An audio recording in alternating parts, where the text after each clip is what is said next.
Have you ever wondered who evaluates non-profit programs? What measures are taken to assure that the funding homeless programs receive are used effectively?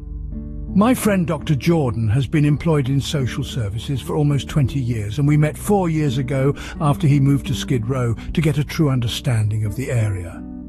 I can tell you that Dr. Jordan's study will leave you speechless. However, I would like to share a little information, and here is why I have asked him to let me speak. The area known as Skid Row in Los Angeles is approximately 12 blocks, and within this area it is like a third world country. The truth is that Skid Row, as it is now, has been like this for the past 30 years, yet nothing meaningful has been done. As a result of homelessness now being displayed on every street in America, people now feel motivated to speak out and demand change. One of the responses that politicians have been taunting is to build more housing, and recently there have been massive building on Skid Row.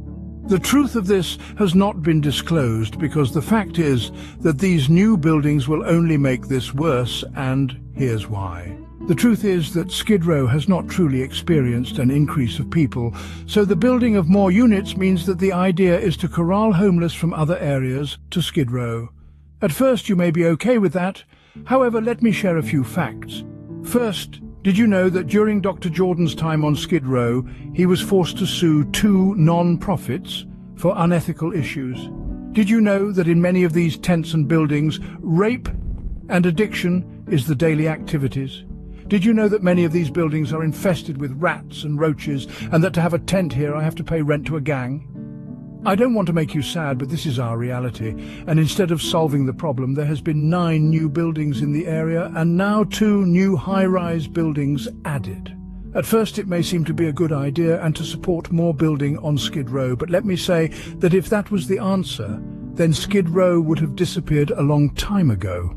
To add more buildings on Skid Row will severely handicap the limited services that are there and already struggling to help, and as a result, this will lead to an even more increase of homeless outside of Skid Row. Now that I've laid out the ugly truth, let me tell you why I have decided to join Dr. Jordan in his efforts. I have attempted to get assistance from many of the non-profits trusted to help me, but at this point I and many like me have lost faith in them. Circumstances that were beyond my control pushed me into this abyss. Now, every day is a battle for survival, a desperate attempt to cling on to whatever shreds of dignity and humanity I can find. Does your listeners know that I have to pay rent to a gang just to have a tent on Skid Row? Do they know that if I don't pay rent, my tent gets burnt down?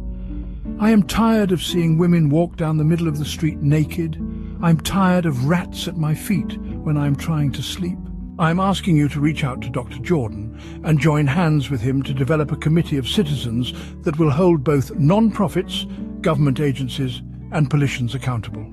The vision he has is a committee fully self-funded by products such as the Skid Row Joe clothing line that will allow the committee to evaluate programs for effectiveness and ethical compliance before any further funding is issued to them.